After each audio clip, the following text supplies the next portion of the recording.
Setiap hari, pengadilan menjatuhkan hukuman bagi pelaku tindak pidana. Namun, pernahkah kita bertanya, mengapa hukuman itu diberikan?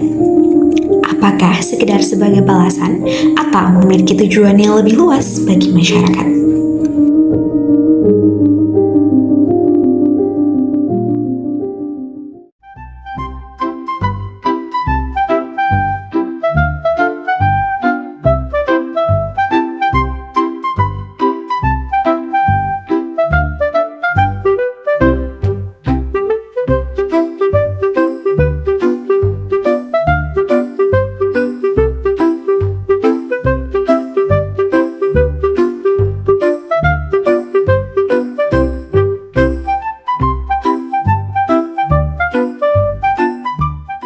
Assalamualaikum warahmatullahi wabarakatuh. Shalom Om Swastiastu, Namo Buddhaya, salam kebajikan. Halo teman-teman semua, kami dari kelompok 2 mata kuliah Hukum Pidana kelas B yang diampu oleh Ibu Profesor Dr. Diana Haiti, SHMH.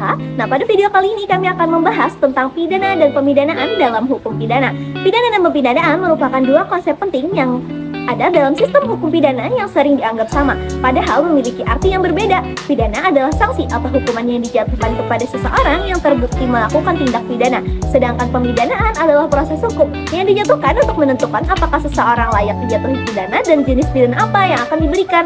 Pemahaman mengenai dua konsep ini penting karena berkaitan dengan penegakan keadilan, perlindungan masyarakat, serta upaya untuk memperbaiki perilaku tindak pidana.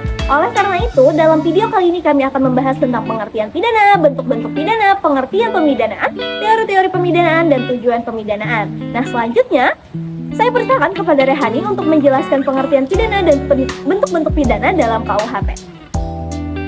Terima kasih, Pak. Pidana adalah penderitaan atau sanksi yang dibebankan oleh negara kepada seseorang karena melakukan pelanggaran hukum pidana. Pidana diberikan melalui putusan pengadilan dasar sebagai bentuk penegakan hukum dan keadilan. Menurut KUHP, pidana dibedakan menjadi dua jenis, yaitu pidana pokok dan pidana tambahan. Pidana pokok terdiri dari pidana mati, pidana penjara, pidana kurungan, dan pidana denda. Pidana mati merupakan hukuman yang paling berat, sedangkan pidana penjara dan kurungan membatasi kebebasan seseorang dalam jangka waktu tertentu. Adapun pidana denda berupa kewajiban membayar sejumlah uang sesuai putusan hakim. Selain itu, terdapat pidana tambahan yang meliputi pencabutan hak-hak tertentu, perampasan barang tertentu, dan pengumuman putusan hakim. Untuk memahami bagaimana pidana tersebut dijatuhkan kepada pelaku, saya persilakan Rasya menjelaskan mengenai pemidanaan. Terima kasih Rehani. Pemidanaan adalah proses hukum yang mengarah pada pemberian pidana kepada seseorang yang melakukan tindak pidana. Dalam proses ini, hakim tidak hanya menentukan kesalahan pelaku, tetapi juga mempertimbangkan berbagai aspek seperti tingkat kesalahan, dampak perbuatan, serta kondisi pelaku.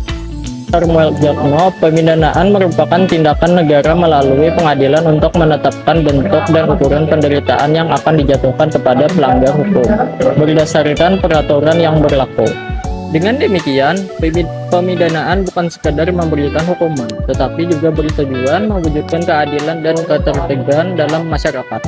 Pemidanaan harus dilakukan secara objektif dan sesuai dengan ketentuan hukum yang berlaku. Untuk memahami dasar pemikiran di balik pemberian pidana, selanjutnya saya persilahkan Pak Aris menjelaskan teori-teori pemidanaan. Terima kasih Rasya. Saya akan menjelaskan teori hukum pidana.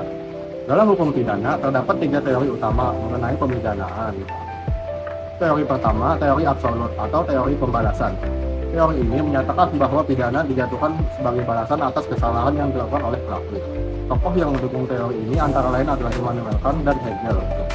Teori kedua, relatif atau teori tujuan. Teori ini memandang bahwa pemidanaan harus memberikan manfaat di masa depan.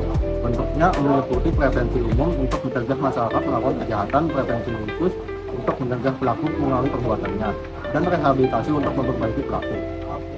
Ketiga, teori gabungan. Teori ini mengombinasikan unsur pembalasan dan tujuan sosial. Teori gabungan dianggap paling sesuai dengan perkembangan hukum modern karena tidak hanya menghukum, tapi juga memperhatikan kepentingan masyarakat dan kebaikan pelaku. Selanjutnya, saya persilakan Asya untuk menjelaskan tujuan pemidanaan. Terima kasih Faris. Pemidanaan memiliki beberapa tujuan penting dalam sistem hukum pidana. Pertama, tujuan retributif, yaitu menegakkan keadilan dengan memberikan hukuman yang setimpal kepada pelaku. Kedua, tujuan preventif, yaitu mencegah terjadinya tindak pidana melalui efek jera bagi pelaku maupun masyarakat. Ketiga, tujuan rehabilitatif, yaitu memperbaiki perilaku berlaku agar dapat kembali menjadi anggota masyarakat yang baik. Selain itu, terdapat tujuan protektif yaitu melindungi masyarakat dari kemungkinan terjadinya tindak pidana berulang. Terakhir, tujuan restoratif yaitu memulihkan hubungan antara pelaku, korban, dan masyarakat agar tercipta keseimbangan dan penyelesaian yang lebih adil.